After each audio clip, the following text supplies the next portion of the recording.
warahmatullahi wabarakatuh. Warahmatullahi wabarakatuh. Baik, pada kesempatan kali ini saya dari kampus selanjutnya ingin mempresentasikan proyek yang sudah kami kerjakan selama ini, yaitu tentang Enmart Polsek. Nah, adapun anggota kelompoknya yaitu saya sendiri, Monika Sasna, yang akan memandu jalannya presentasi kami pada kali ini, dan ada rekan saya Ria Puji, Atika, dan Nadia. Oke. Nah, langsung saja masuk ke dalam latar belakang usaha yang akan disampaikan langsung oleh Nadia. Kepada Nadia saya baik, sebelum menjelaskan latar belakang dari usaha ini, saya akan menjelaskan menyampaikan asal usul nama brand. Sebelumnya Pak. Nah, di sini nama brand kami berikan Enmart Polsek, yang mana Enmart itu gabungan dari anggota kelompok kami, M-nya Nadia, N-nya Monik, A-nya Atika, dan M-nya Ria. Dan Polsek adalah arti dari rajutan yang menggambarkan bahwa produk kami itu dirajut, proses produksinya melalui rajutan. Nah, lanjut ke next slide selanjutnya. Nah, yang melatar belakangi kami dalam membuat produk ini, pertama kami melihat adanya masalah mengenai banyaknya limbah industri kain perca yang tidak terpakai dan akhirnya terbuang sia-sia di tempat sampah. Nah, dari situ kami mencari ide, hal ini baiknya kain-kain perca ini baiknya diapakan agar memiliki nilai jual atau memiliki nilai jual yang mana agar bisa dimanfaatkan dan tidak menambah limbah sampah. Makanya kami berpikir membuat tumbler ini, case tumbler ini untuk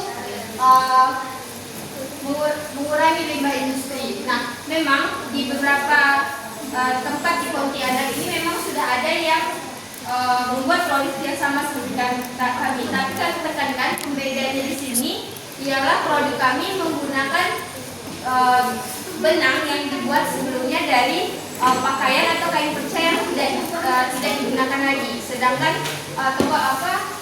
kompetitor lain yang menjual produk yang sama seperti kami itu menggunakan benang baru. Jadi kami menekankan pembeda produk kami di sini. Nah, di sini juga yang melatar belakang usaha kami itu adanya peluang usaha, yang mana akhir-akhir ini beberapa kalangan itu menyukai produk yang bersifat handmade. Dan yang ketiga, ikut berkontribusi dalam ekonomi berkelanjutan, yang mana ekonomi berkelanjutan kami dalam aspek mengurangi sampah limbah industri. Nah, untuk tujuan usahanya, yang pertama memanfaatkan limbah menjadi barang yang memiliki nilai jual. Dan yang kedua, menghasilkan produk handmade yang bukan hanya berfungsi saja tapi menarik. Yang ketiga, menciptakan usaha yang berkelanjutan dengan menekan biaya bahan baku. Kenapa kami bilang menekan biaya bahan baku? Karena biaya bahan baku kami dari kain perca atau kain-kain yang sudah tidak digunakan lagi, yang mana bahan bakunya terbilang cukup murah. Yang keempat, membangun Enmart Polsek menjadi brand lokal yang dikenal sebagai pelopor produk rajutan ramah lingkungan berbahan limbah industri fashion. Mengapa sebagai pelopor produk? Karena setelah kami melakukan riset, belum ada yang sama seperti produk kami. Memang sudah ada yang sama, tapi bahan bakunya berbeda. Bahan baku mereka dari benang baru, sedangkan kami dari kain perca. Nah, manfaat usaha ini yaitu untuk berkontribusi mengurangi volume limbah industri dan membantu industri fashion dalam pengelolaan limbah produksi mereka yang secara lebih agar bertanggung jawab dan bernilai ekonomi. Sekian penjelasan dari kelompok saya kembalikan ke baik. Terima kasih kepada Nadia sudah menyampaikan materi.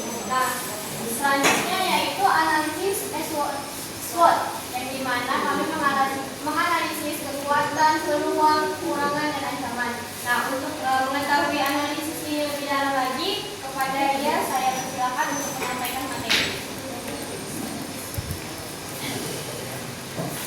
Baik, terima kasih kepada moderator. Next. Nah, di sini Nah, di sini ya, yang pertama itu ada strength, di mana kekuatan. Yang pertama itu mendapatkan dukungan dari pemerintah. Dan di mana dengan adanya keberadaan dukungan dari pemerintah itu Enmar Proses itu akan mendapatkan kemudahan dalam akses perizinan, kemudian ruang modal serta fasilitas perkiraan. Nah, kemudian yang kedua, bahan baku yang murah. Karena dengan penggunaan bahan baku yang murah seperti pemanfaatan limbah industri, pemanfaatan industri fashion, Enmar Proses itu akan dapat menekan cost of goods sold atau HPP. Nah, hal ini dapat memberikan keunggulan kompetitif karena usaha dapat menetapkan harga yang fleksibel dengan margin atau keuntungan yang tetap. Kemudian yang ketiga, mendukung ekonomi keberlanjutan, di mana produk ini menerapkan prinsip sirkular ekonomi atau ekonomi sirkular di era modern ini.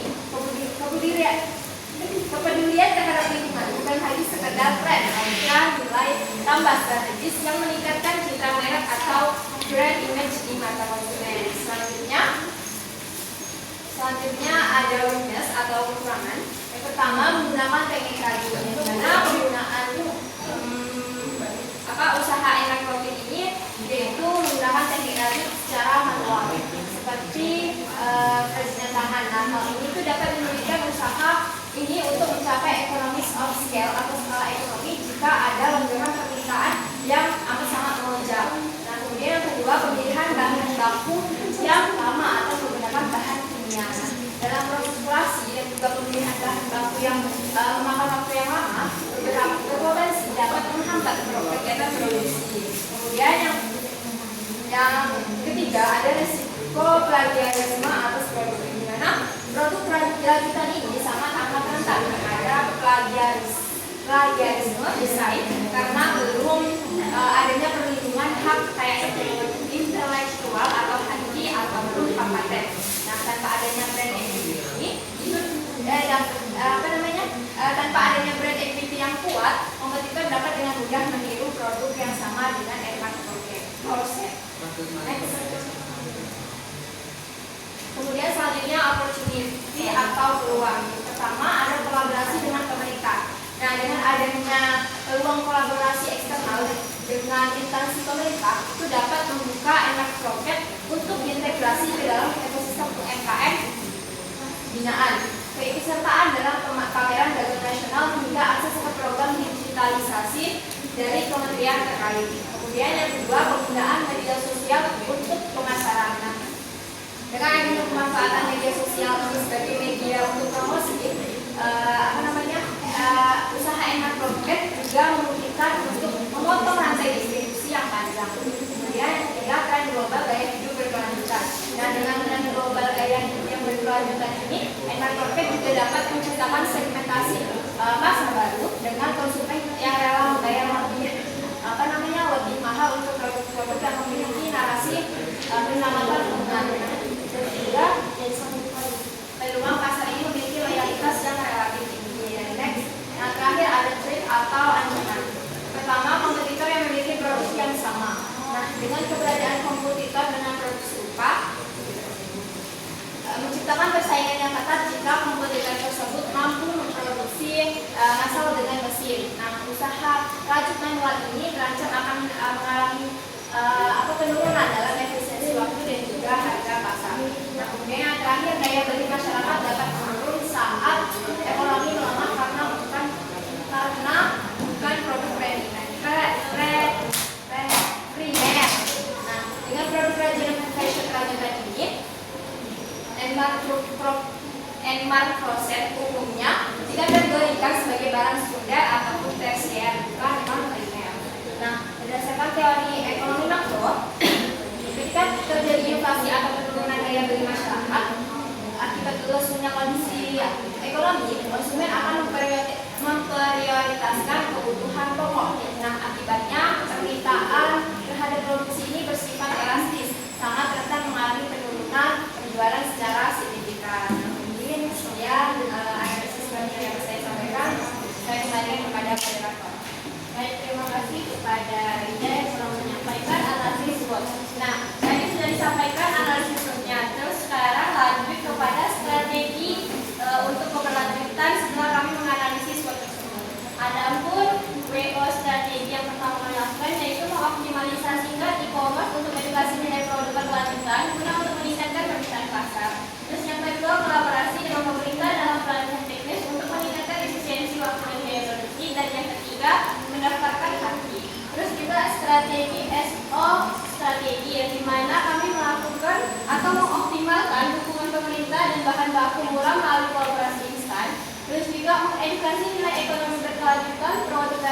berkembang melalui optimalisasi e-commerce dan media sosial. Dan yang terakhir yaitu memanfaatkan tren berkelanjutan memperluas pasar, daya hidup untuk memperluas pasar. Terus strategi SD.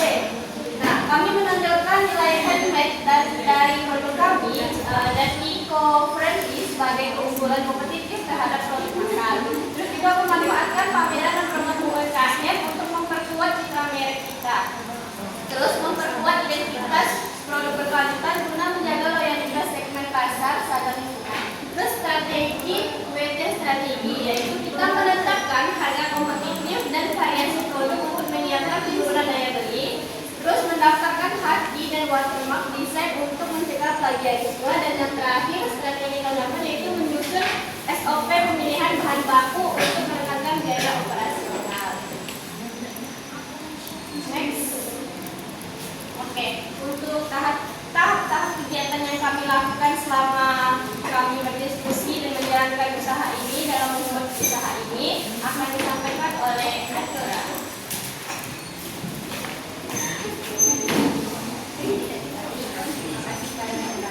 Saya akan melanjutkan pembahasan mengenai tahapan kegiatan. Kegiatan ini dan pembuatan ini dilaksanakan berada di rumah saya itu yang berlokasi di Pontianak karena gambarannya memanfaatkan yang telah disiapkan untuk kegiatan pemilihan limbah, pengolahan benang dan proses selanjutnya. Setelah itu ada tahap-tahap pembuatannya. Yang pertama ada pengumpulan dan seleksi limbah yang disajikan. Yang kedua ada pembersihan dan pengolahan limbah agar kemudian dijadikan benang. Kemudian pembuatan pola dan desain produk. Setelah itu proses rajut dan penyelesaian serta quality control. Nah, ini adalah gambaran dari proses pembuatannya. Yang pertama ini adalah limbah fashion, yaitu pakaian kaos polos. Setelah itu dipola lalu digunting sesuai dengan polanya.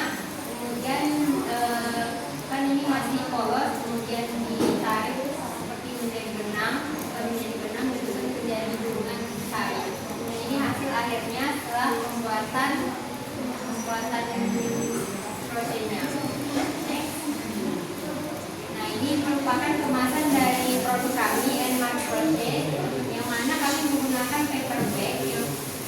Paper bag ini digunakan sama seperti halnya kita membuat produk kita dari limbah fashion, yang mana itu menghindarkan dari ancaman-ancaman limbah-limbah kotor. Kemudian kita menggunakan paper bag agar mudah tidak limbah-limbah lainnya lagi lah. Setelah itu ini adalah logo produk kami itu Enmark Proses. Nah, ini adalah anggaran dan alokasi sumber daya. Pertama ada peralatan produksi. Kami bakal membutuhkan alat seperti set rajut, jarum meteran itu sebesar 500.000, gunting atau rotary starter dan net itu 300.000, putih pinmeter itu 200.000, alat pembersih 3 juta. Kemudian bahan baku awal itu limbah kain, kami menghadirkan kain dari sampai konveksi sebesar 100.000, aksesoris tambahan sebesar 250.000, kemudian pemasaran digital jasa iklan 500.000, jasa fotografer 1 juta, legalitas usaha gerai 300.000, dan total modal awal kita adalah 6.200.000. Sekian dari anggaran dari alokasi sumber daya. Setelah itu saya kembali kepada Bapak.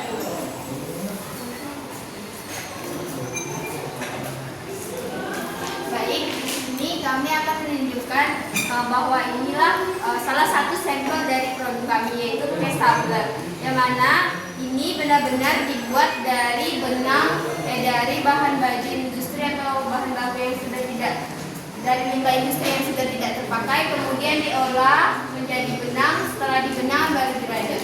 Nah, ini salah satu sampelnya, dan ini juga ukurannya fleksibel, bukan hanya untuk satu tumbler, tapi juga bisa masuk ke tumbler yang ini.